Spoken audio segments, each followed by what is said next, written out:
Halo, selamat pagi. Hari ini kita akan bahas mengenai standar praktek keperawatan profesional dalam mata kuliah konsep dasar keperawatan. Jadi standar praktek itu penting untuk di keperawatan.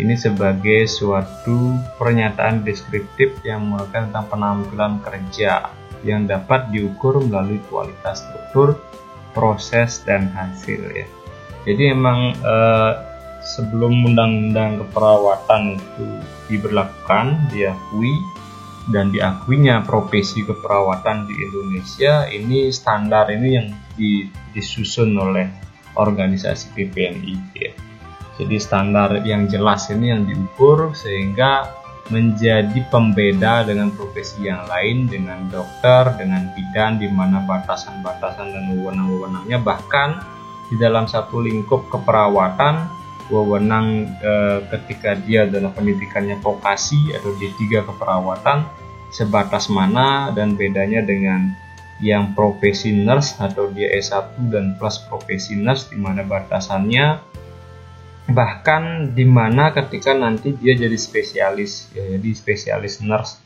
Nah, itu dibuat standar, kemudian baru diundang-undangkan dan undang-undang disetujui sehingga keluarlah aturan pembeda ruang tersebut Nah, ini standar praktek pun menjadi sebuah hal penting untuk mengakui sebuah profesi profesi keperawatan, sehingga kita sekarang diakui sebagai seorang profesi keperawatan. Makanya tidak boleh kalau misalnya orang yang belum mempunyai STR jadi surat tanda registrasi keperawatan, itu mereka nggak bisa untuk berpraktek keperawatan Nah, itu menjadi hal yang sangat-sangat strict karena memang ini adalah standar. Dan di pendidikan pun akhirnya kalau orang belum menggelar, belum lulus uji kompetensi, maka mereka belum dikatakan lulus sebagai seorang perawat. Bahkan ketika mereka belum lulus UKOM di institusi pendidikan, itu mereka tetap statusnya aktif sebagai mahasiswa. Makanya sekarang nggak boleh hanya S1 keperawatan itu sudah dianggap sebagai perawat, itu beda Jadi keperawatan adalah ketika dia sudah punya STR dan punya SIPP Jadi cuma kalau sekedar sarjana belum karena di sana dituntut adalah sertifikasi kompetensi yang jelas tertulis dan bisa artinya karena undang-undang sudah ada jelas secara hukumnya, payung hukumnya jelas. Nah, standar praktek keperawatan adalah suatu pernyataan yang menguraikan suatu kualitas yang diinginkan terhadap pelayanan keperawatan yang diberikan untuk klien. Nah, dengan adanya standar ini, jadi dari Sabang sampai Merauke, perawat itu jelas standarnya, diagnosanya jelas, cara dia mengkaji jelas, kemudian kalau dia praktek juga pasti melakukan pengkajian, kemudian mendiagnosa, kemudian melakukan intervensi. Nah, itu jelas juga. Bahkan baru-baru ini yang dulunya kita mengadopsi Nanda Niknok itu dimodifikasi oleh PPNI, kemudian kita mengacu pada SDKI SIPI, jadi itu sudah sebuah standarisasi secara nasional dan itu diberlakukan di seluruh Indonesia. Kalau di dunia tetap mengacu pada Nanda Niknok Jadi kalau kalian jadi perawat di luar negeri dimanapun karena ada organisasi yang lebih besar jadi yang namanya ANA American North Association. Jadi di Amerika Utara lah terjadi sebuah organisasi besar keperawatan ini. Nah, itu yang menjadikan standar-standar penting yang harus dilakukan sehingga dalam praktek keperawatan itu, karena kita adalah seorang profesi profesional, kita menjadi hal yang sangat-sangat penting untuk menstandarisasi dan mengikuti aturan dan standar praktek keperawatan. Jadi keperawatan itu sendiri adalah suatu bentuk pelayanan profesional yang merupakan bagian integral dari pelayanan kesehatan, didasarkan pada ilmu dan kiat, berbentuk pelayanan biopsikososial spiritual yang komprehensif atau holistik, ditujukan kepada individu, keluarga, masyarakat, baik yang sakit maupun sehat, yang mencangkup kehidupan manusia. Nah, ini dari hasil Lokaporya tahun 83 itu dijelaskan seperti itu, ya. Ya, jadi Lokakarya itu mendefinisikan keperawatan. Kemudian menurut Undang-Undang nomor 38 tahun 2014, dia mendefinisikan bahwa keperawatan sebagai kegiatan pemberian asuhan keperawatan itu kepada individu, keluarga, kelompok, atau masyarakat, baik dalam keadaan sakit maupun sehat. Jadi kita memang lebih luas lingkupnya dibandingkan dengan kedokteran. Jadi kedokteran itu lebih spesifik ke fisik gitu ya. Kalau kita ke biopsikososial, spiritual pun secara komprehensif itu adalah, dan beda juga dalam kita mengkaji dan menganalisis, karena kita memandang klien itu secara holistik. Jadi ya di semua aspek kita kaji, berbeda dengan diagnosa medis yang secara spesifik mengkaji, atau dia akan tujuan diagnosanya adalah untuk mendapatkan diagnosa medis gitu.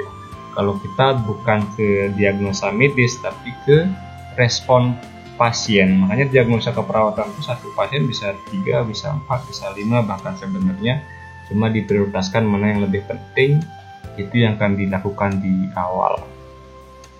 Kemudian praktek keperawatan menurut undang-undang adalah pelayanan yang diselenggarakan oleh perawat dalam bentuk asuhan keperawatan, ya. Jadi dulu ini orang praktek di keperawatan itu menggunakan obat, jadi tidak beda dengan dokter gitu ya. Jadi dia juga meresepkan obat, memberikan obat kimia. Nah, ketika keluar Undang-Undang nomor 38 itu menegaskan batasan dan wewenang seorang perawat. Jadi di sana tidak ada tertulis bahwa seorang perawat boleh meresepkan meresepkan obat, sehingga perawat dalam standar praktik keperawatan itu sebenarnya nggak meresepkan obat. Kalau dia meresepkan obat adalah itu tindakan kolaboratif, bukan inisiatif sendiri dari seorang perawat. Jadi makanya ketika orang berpraktek dengan menegaskan hal itu dan di undang-undang tertuang seperti itu, makanya tidak, kalau kita meresepkan dan dalam praktek kita ada obat kimia, itu menjadi hal yang ilegal jadinya gitu, karena bukan wewenang kita, kecuali kita berkolaborasi dengan dokter. Sehingga satu-satunya bentuk praktek keperawatan itu yang bagus dan benar-benar legal secara hukum diakui ya pasti adalah praktek komplementer, ya. Dan memang di wewenang di undang-undang pun ditegaskan bahwa komplementer adalah salah satu bentuk praktek keperawatan, ya. Jadi bukan tentang bagaimana kita mendiagnosa, namun kita juga membantu untuk menemukan diagnosa. Jadi membantu untuk melayani, jadi memberikan pelayanan asuhan kepada masyarakat gitu ya. Jadi bukan kita yang menegakkan diagnosa medis. Jadi misalnya kalau pasien BHF gitu, kita tahu ciri-ciri itu adalah pasien BHF, ya kita nggak bisa menegakkan diagnosa bahwa pasiennya DHF. Jadi dia harus dirujuk dan ditegakkan diagnosa medisnya oleh dokter. Kita hanya mengacu pada respon klien saja. Misalnya ketika dia DHF, apa keluhannya? Ketika dia DHF misalnya mengeluh nyeri, ya kita asuhan keperawatan kita fokusnya ke nyeri gitu. Jadi bukan ke diagnosa medis. Beda. Makanya dalam praktek keperawatan, kalau diagnosa keperawatan dihargai gitu, misalnya diberikan nominal, itu kita paling banyak pasti dapat harusnya, ya. Karena ya memang satu pasien tuh bisa banyak sekali diagnosa keperawatannya, bisa kekurangan ketidaktahuan, ya, kecemasan, jadi aspek psikologisnya juga. Kemudian juga misalnya aspek sosial, ya, ketidakmampuan berinteraksi sosial. Nah itu juga masalah keperawatan yang memang harus diatasi. Makanya nggak cukup hanya pasien sakit saja, tapi bahkan pasien yang terlihat sehat pun itu adalah juga ranah kita, ya. Itu kita sebagai seorang perawat, ya, jadi sangat luas sekali lingkupnya, sehingga standarisasinya pun menjadi meluas juga gitu ya. Sehingga dulu sempat bingung, ya, ketika sebelum tertuangnya undang-undang ini, bagaimana sih bentuk praktek keperawatan yang sebenarnya itu ya. Akhirnya sekarang mulai yang populer adalah perawatan rawat luka gitu ya. Jadi orang perawat mengakui bahwa tindakan rawat luka itu adalah salah satu bentuk asuhan keperawatan. Dan bahkan sekarang karena saking sibuknya seseorang gitu ya, praktek keperawatan itu sekarang lebih benar-benar ke asuhan ya, ke asuhan keperawatan. Bahkan sekarang ada home care khusus yang memberikan jasa menunggu pasien ya, jasa menunggu pasien. Misalnya nih ada orang tua atau mungkin kerabat keluarga yang dirawat di rumah sakit, sedangkan kerabat keluarga yang sehat lainnya tidak mampu menunggu pasiennya di rumah sakit karena kesibukannya mencari uang. Nah itu sekarang jasa itu ada ya. Jadi perawat bertugas menjaga keluarga pasien yang ada di rumah sakit itu ya. Karena memang perlu sekali keluarga yang merawat dan mendampingi di dalam rumah sakit paham tentang kesehatan itu ya. Makanya ini menjadi peluang-peluang baru di dunia kesehatan, jasa-jasa baru yang bisa dijadikan sebuah artinya wahana praktek lah untuk keperawatan.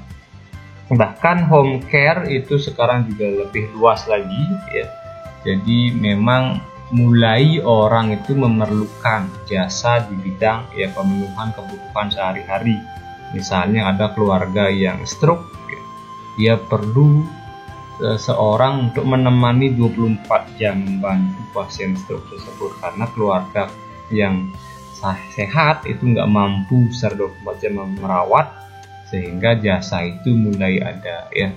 Jadi seperti itu nanti terus berkembang, akhirnya praktek keperawatan itu mulai jelas terlihat ya. Oh seperti ini ternyata mulai bentuk praktek yang bisa kita lakukan. Nah sekarang sudah mulai orang mencari alternatif kesehatan selain medis konvensional di rumah sakit. Orang mulai lagi misalnya pergi ke akupresur, ke tukang masas gitu ya. Nah sehingga itu bisa menjadi ranah kita juga untuk memberikan asuhan keperawatan. Bedanya kita misalnya kalau dia spa di luar gitu kan, dia spa, orang spa kan nggak paham tentang kesehatan. Nyerinya itu bisa menjadi awal suatu penyakit gitu. Kalau orang spa ya taunya mijetnya saja gitu. Nah karena seorang perawat punya dasar basic medis, dia bisa mengetahui. Jadi sebelum melakukan tindakan ya tetap harus ada pengkajian ya. Jadi jangan langsung dipijat saja sesuai dengan permintaan pasien. Jadi dilakukan dulu pengkajian fisik, dilakukan pengkajian biopsikososial spiritual, apakah pasiennya stres, apakah pasiennya mengeluh nyeri karena memang dia capek dan karena ada benturan fisik gitu ya, atau karena ada penyakit fisik penyerta sehingga menimbulkan gejala sekunder gitu. Nah itu harus dikaji oleh seorang perawat dan itu menjadi standar praktek kita. Yang membedakan dengan tukang pijat itu ya. Sehingga setelah ditegakkan diagnosa, misalnya nyeri berhubungan dengan apa gitu, ditulis itu dalam praktek keperawatan, kemudian dijelaskan ke pasien bahwa bapak nyeri karena ini dijelaskan, kemudian baru diberikan suguhan bapak untuk mengurangi nyeri, bisa dengan lakukan masas, bisa dengan akupresur, misalnya dengan akupuntur, misalnya dengan bekam atau apa, silakan diberikan tabel-tabel dan harga-harganya. Nah, seperti itu nanti bentuk praktek pelayanan keperawatan yang terstandarisasi ya. Jadi yang membedakan juga dengan tukang masas, tukang yang lain ya. Jadi bukan dari ranah kesehatan perawatan. Nah, itu membuat kita semakin jelas nanti bentuk prakteknya. Begitu juga kalau pasang, sekarang misalnya orang-orang sakit gigi, tukang pasang gigi ada gitu ya. Jadi apa bedanya dengan seorang perawat, dengan seorang dokter gigi ya? Kita ada diagnosa dan ada standar-standar prakteknya, itu yang membedakan. Mereka mungkin nggak punya standar itu, asal pasang saja, kemudian setelah selesai pasang, selesai bayar, habis itu sudah putus hubungannya dengan kita. Kalau keperawatan nggak bisa seperti itu, bahwa kita bertanggung jawab pada saat dia sehat maupun sakit. Dan bahkan lingkungan pun kita juga dalam paradigma keperawatan kan seperti itu. Lingkungan pun itu juga kita punya tanggung jawab. Jadi kalau kita bisa memberikan pelayanan yang komprehensif seperti itu, saya rasa orang pasti senang untuk menjadi artinya partnernya. Ketika dia sakit pasti kita terus akan dikontak jika kita benar-benar melakukan semua aspek yang ada di paradigma keperawatan itu. Ya, jadi dari aspek lingkungan kita perhatikan, aspek kemudian sehat sakit kita jelaskan, aspek manusia dan juga kita sebagai perawat. Memang perawat itu adalah interaksi antara individu seorang perawat kepada pasien, klien, dan pasien itu tidak individu satu orang, bisa keluarganya juga ya, masyarakat. Itu membedakan sehingga harusnya kita lebih populer dari tenaga kesehatan yang lain ya. Kemudian standar praktek keperawatan itu fokus utama standar praktek keperawatan adalah klien. Ya, jadi klien ini individu, masyarakat, dan keluarga. Ya. Digunakan untuk mengetahui proses dan hasil pelayanan keperawatan yang diberikan dalam upaya mencapai pelayanan keperawatan. Ya. Jadi karena kita adalah industri jasa memberikan pelayanan yang terbaik, itu akan menjadi value yang berbeda. Ya. Jadi kalau kalian praktek dengan bedanya dengan dokter gitu ya, kalian tunjukkan value dan pelayanan yang baik ya, sehingga ya kita punya nilai plus dibandingkan dengan tenaga kesehatan lainnya ya. Kemudian melalui standar praktek dapat diketahui apakah intervensi atau tindakan keperawatan itu telah diberikan sesuai dengan yang direncanakan dan apakah klien dapat mencapai tujuan yang diharapkan. Di dalam proses keperawatan kita punya 5 standar praktek. Jadi ada pengkajian, diagnosa, bahkan intervensi, dan kita mengevaluasinya jelas itu tertulis dan juga artinya sudah jelas alat ukurnya terukur gitu ya. Sehingga kita bisa mengetahui ketika kita sudah melakukan intervensi apakah diagnosa itu teratasi atau tidak kan gitu ya. Itulah pentingnya standar praktek. Kemudian standar praktek keperawatan merupakan acuan untuk praktek keperawatan yang harus dicapai oleh seseorang perawat dan dikembangkan untuk membantu perawat melakukan validasi mutu dan mengembangkan keperawatan. Ya, setiap kita praktek, kita akan selalu lakukan evaluasi, otomatis itu juga menjadi bentuk validasi kualitas atau mutu dari pelayanan kita. Dan bisa dibayangkan kalau itu benar-benar kualitas pelayanannya bagus, ya pasien pasti akan berulang-ulang datang ke kita, bahkan mungkin dia merekomendasikan kan, sehingga kita bisa mengembangkan bentuk pelayanan yang lebih baik lagi ya. Jadi kita punya jadi standar yang namanya standar pasti standar normal gitu. Jadi dalam prakteknya nanti kita bisa mengembangkan untuk menjadi standar plusnya gitu ya. Jadi membedakan dengan yang lain gitu, seperti itu. Nah itu kan pengembangannya bersifat ya masing-masing perawat, itu seninya kita, dan itu yang membedakan nanti tempat praktek satu dengan praktek yang lain walaupun sama-sama perawat. Jadi kita punya kemampuan untuk memvalidasi mutu, mengembangkan pelayanan dan mutu kita, sehingga orang cenderung untuk mencari kita dalam praktek keperawatan. Kemudian jenis standar praktek itu ada banyak, dan ini salah satunya adalah menurut asosiasi di Amerika. Itu juga penting ya. Jadi menurut asosiasi ANA itu ada 6 standar ya. Standar 1 adalah standar pengkajian, standar 2 itu diagnosa keperawatan, standar 3 identifikasi hasil, kemudian standar 4 perencanaan, implementasi, dan evaluasi. Jadi sama seperti proses keperawatan ya. Kalau menurut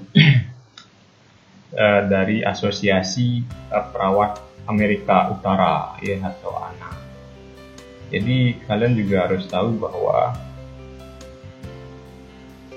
memang jadi ada asosiasi yang bernama American Nurse Association atau ANA ya. Nah memang sih kita kiblatnya memang dan founder dari teori keperawatan itu memang dari luar negeri semua ya. Kemudian standar 1 kita bahas satu-satu. Standar 1 adalah pengkajian perawat, mengidentifikasi dan mengumpulkan data tentang status kesehatan klien.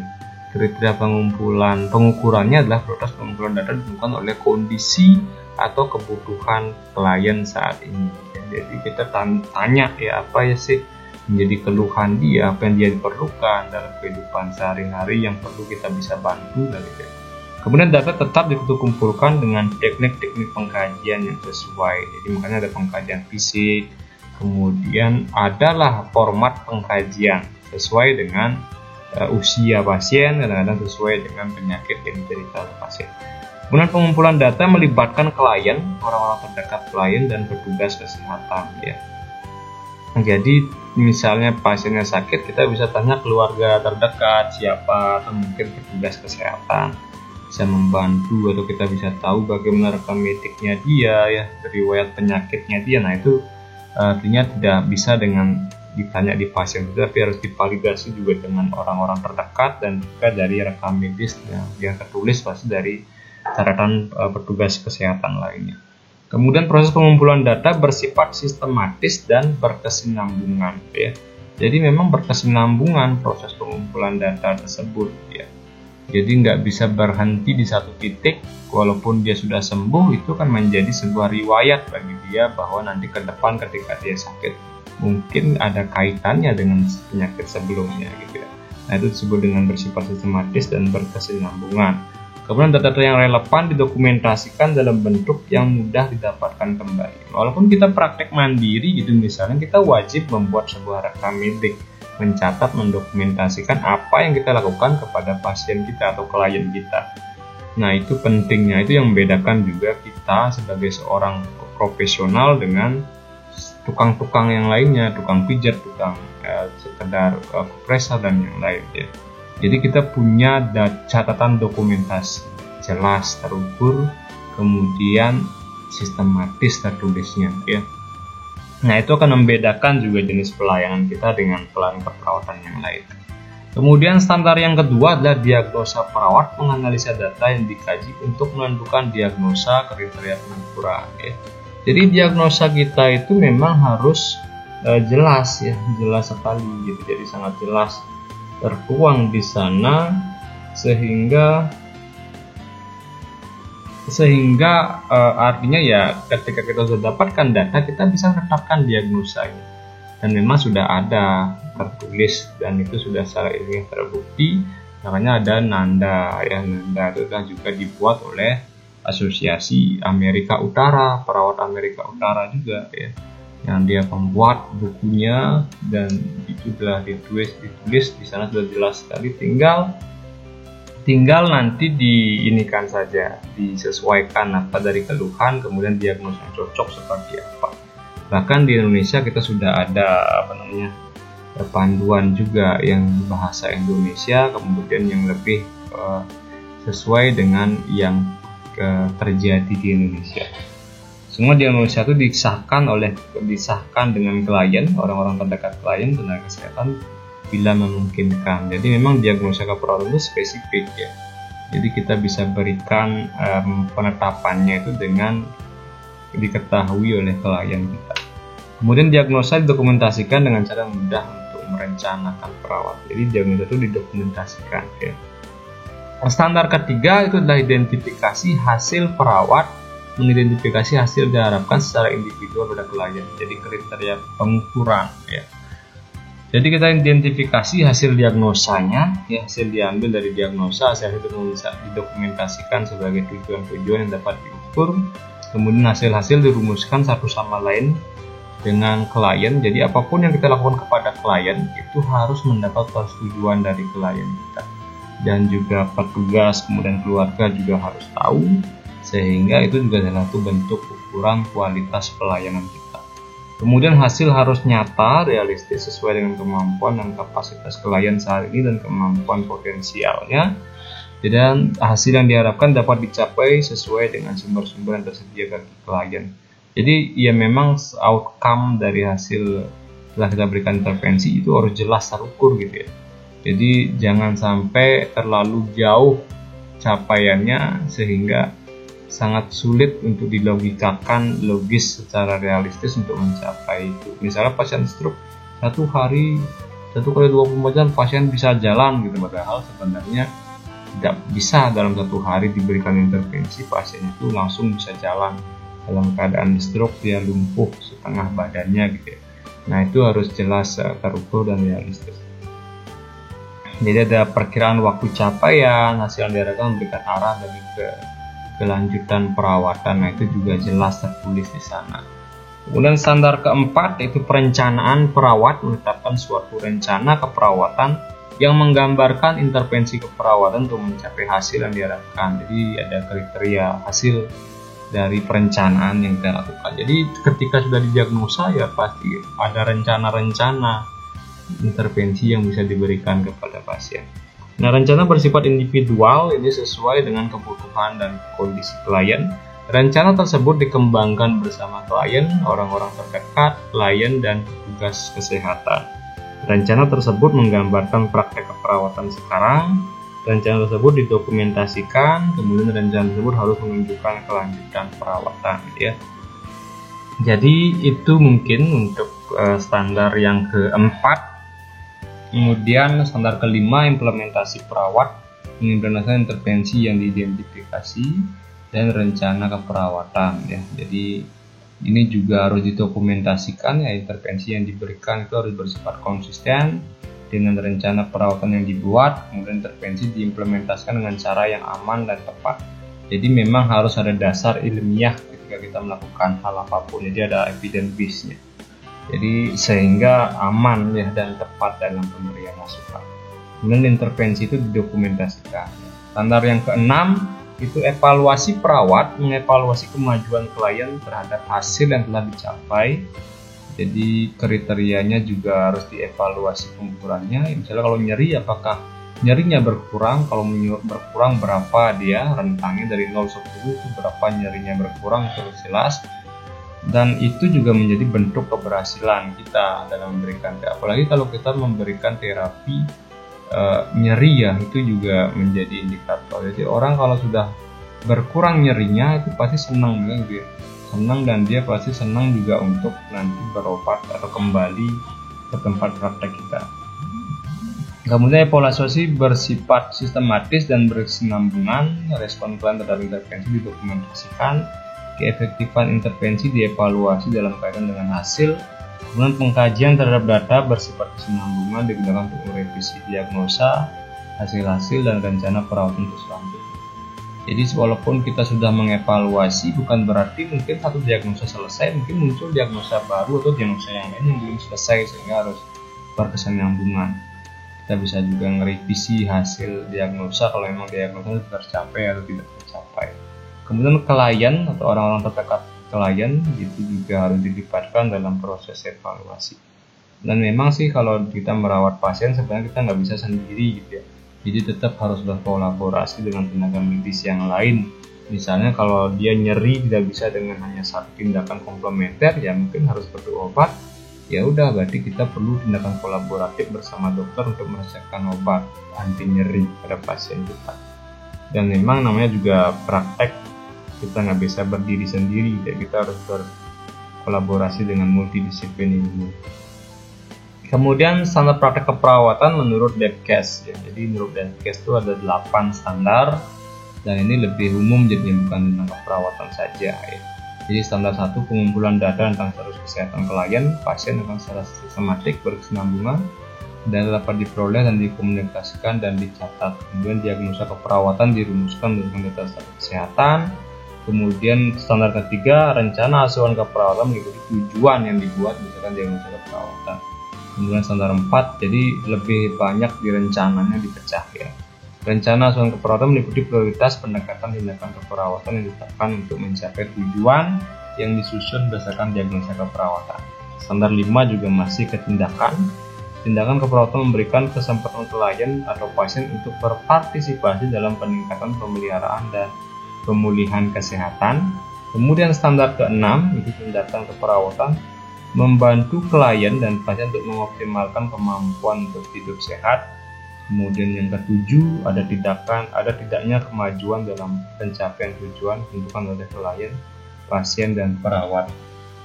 Kemudian standar 8 ada tidaknya kemajuan dalam pencapaian tujuan. Jadi ini sebuah bentuk evaluasi juga, ya. untuk memberikan arah untuk melakukan pengkajian ulang perawatan. Jadi peraturan kembali ya, urutan prioritas, penetapan tujuan baru, perbaikan rencana asuhan keperawatan. Ya, itu untuk standar praktek keperawatan menurut Depkes. Kemudian kalau PPNI dia menjelaskan secara detail spesifiknya saja secara umum.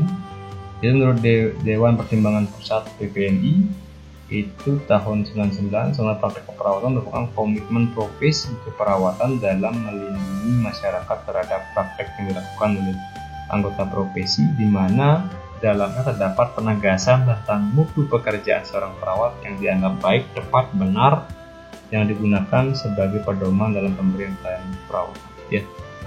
Kemudian meningkatkan mutu asuhan keperawatan dengan memberikan perhatian pada upaya dan peningkatan kinerja perawat terhadap target pencapaian tujuan, meminimalkan tindakan-tindakan yang tidak bermanfaat bagi klien sehingga dapat menekan biaya perawatan.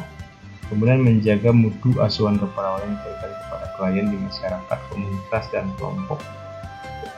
Jadi perlu juga diatur tentang standar biaya gitu sebenarnya ya, sehingga satu praktek mandiri dengan praktek yang lain itu tidak merugikan klien, artinya yang terlalu banyak mencari untung gitu ya. Walaupun sebenarnya dalam praktek itu juga adalah bisnis, tapi kan artinya tidak terlalu berlebihan dalam pengambilan keuntungan ya. Nah, itu juga menjadi harusnya distandarisasi ya. Kemudian ciri-ciri standar praktek keperawatan itu adalah otonomi dalam pekerjaan, kemudian bertanggung jawab dan bertanggung jawab, karena kita ya ranahnya ada ranah hukum gitu ya. Jika terjadi kelalaian dalam memberikan asuhan, misalnya salah pemberian obat, salah pemberian melakukan tindakan, nah itu juga kita akan berlawanan dengan hukum gitu ya. Sehingga kita harus bisa meminimalisir terjadinya kesalahan atau kelalaian atau malpraktek ya. Pengambilan keputusan yang mandiri, kolaborasi dan disiplin yang lain, pemberian pembelaan, advokasi, dan memfasilitasi kepentingan pasien atau klien ya. Itu standar praktek keperawatan ciri-cirinya. Jadi memang dalam keseharian kita bersama pasien nanti ketika melakukan tindakan praktek keperawatan itu penting sekali komunikasi ya, komunikasi. Jangan sampai nanti salah persepsi pasien itu berakibat fatal. Jadi dia nggak percaya sama kita, kemudian juga dia jadinya merasa bahwa tindakan kita itu salah, padahal kita secara prosedur sudah benar gitu ya. Nah, itu penting. Misalnya pasang infus, ya memang prosedur pasang infus itu menyakitkan di awal gitu. Misalnya kalau kita nggak komunikasikan di awal ke pasien bahwa pasang infus menyakitkan, nanti ketika mereka ditusuk dan teriak-teriak gitu, misalnya terlalu berlebihan, nanti dikira kita salah memasang infus gitu. Ya makanya itu pentingnya komunikasi. Jadi biar tidak salah persepsi, terutama kalau kita masang infus pada anak, keluarga itu kalau tidak dijelaskan proses pemasangan infus seperti apa, rasa sakitnya seperti apa, nanti bisa-bisa kita salah lagi masang infus sebelum tepat pemasangannya kita udah dipukul oleh keluarga karena anaknya menjerit-jerit gitu. Nah, itu perlu komunikasi yang baik bagaimana caranya. Nah, itu juga adalah seni kita sebagai seorang perawat untuk memberikan sebuah informasi sehingga mereka tuh tepat menerima dan tidak terjadi mispersepsi dalam pemberian pelayanan ya. Nah, itu kemudian kegunaan standar praktek keperawatan itu tujuan utamanya adalah memberikan kejelasan, pedoman untuk mengidentifikasi ukuran penilaian hasil lahir. Dengan demikian standar dapat meningkatkan dan memfasilitasi perbaikan dan pencapaian kualitas asuhan keperawatan. Kemudian memang tidak bisa dalam penggunaan standar praktek ini hanya dilakukan pada perawat saja. Memang dari dunia pendidikan harus terstandarisasi. Makanya dalam pendidikan keperawatan itu ada asosiasi yaitu AIPNI yang membuat standar-standar itu, standar kurikulum dia yang buat. Kita sebagai institusi pendidikan mengembangkan dari standar yang ada, misalnya jadi seperti itu. Kemudian standar lulusan seperti apa, standar kompetensi dasar harusnya seperti apa seorang perawat itu. Kalau D3 seperti apa standarnya, kompetensinya. Kalau S1 standar kompetensinya seperti apa, kalau profesioners S2, S3 itu seperti apa. Nah, itu ditetapkan di dunia pendidikan ya. Dan artinya memang proses pembentukan standar praktek keperawatan profesional itu tidak satu institusi yang menjadi ini, tapi seluruh aspek ya. Dari pemerintah, dari Kementerian Kesehatan, dari Kementerian Pendidikan dan Kebudayaan gitu ya, Kemendikbud, itu juga berkolaborasi untuk menstandarisasi bentuk praktek ini. Dan memang ada payung hukum yang sangat jelas, yaitu Undang-Undang Keperawatan yang membuat standar kompetensi dan juga kelulusan seorang perawat itu sama di seluruh Indonesia ya. Nah, ini juga pentingnya penggunaan standar praktek keperawatan. Kemudian di puskesmas dapat digunakan untuk mengetahui batas kewenangan dengan profesi lain. Jadi ketika kita melalui terjun di pelayanan di dunia masyarakat di puskesmas ya, kita pasti bersinggungan dengan profesi lain. Kita berkolaborasi dengan dokter, dengan farmasi, dengan apoteker, kemudian dengan bidan dan juga dokter spesialis dan masyarakat juga. Nah, itu dengan adanya standar ya ada kewenangan, batasan wewenang dari bedanya perawat dengan profesi yang lain. Bahkan sama-sama perawat beda jenjang pendidikan pun ada batasan wewenangnya. Ini untuk mendapat artinya intoleransi, saling menghormati, bekerja sama dalam proses pemberian pelayanan, juga sama-sama memberikan pelayanan kesehatan itu sesuai dengan profesi, dan pasti ujung-ujungnya adalah untuk peningkatan mutu pelayanan asuhan ya. Kemudian rumah sakit juga digunakan sebagai standar praktek perawatan, tidak hanya tentang terkait dengan standar mutu, juga pasti standar pembiayaan juga. Misalnya kalau di rumah sakit kalau memberikan asuhan pemasangan infus itu tarifnya berapa itu jelas. Jadi ada batasan-batasan. Jadi kalau dia perawat senior sudah sarjana nurse itu ada batasan bedanya dengan D3 sehingga pemberian rewardnya juga berbeda. Jadi seperti itu juga sebagai batasan-batasan untuk mutu dan juga untuk standar pemberian pelayanan dan juga hak dan kewajiban. Ya, mungkin itu. Kemudian itulah penjelasan singkat terkait dengan standar praktek keperawatan. Untuk lebih jelasnya, biar mendalami materi ini, saya akan berikan tugas ya. Kalau memang ada pertanyaan silakan di kolom chat. Kalau tidak ada bisa di Telegram langsung kita diskusi, kita tanyakan, silakan ditanyakan di sana yang tidak dimengerti. Nanti di grup Telegram saya juga akan berikan format penugasan sesuai yang tertuang di RPS ya. Oke, sekian dari saya. Terima kasih sudah melakukan atas perhatiannya. Jadi sampai berjumpa kembali di video selanjutnya.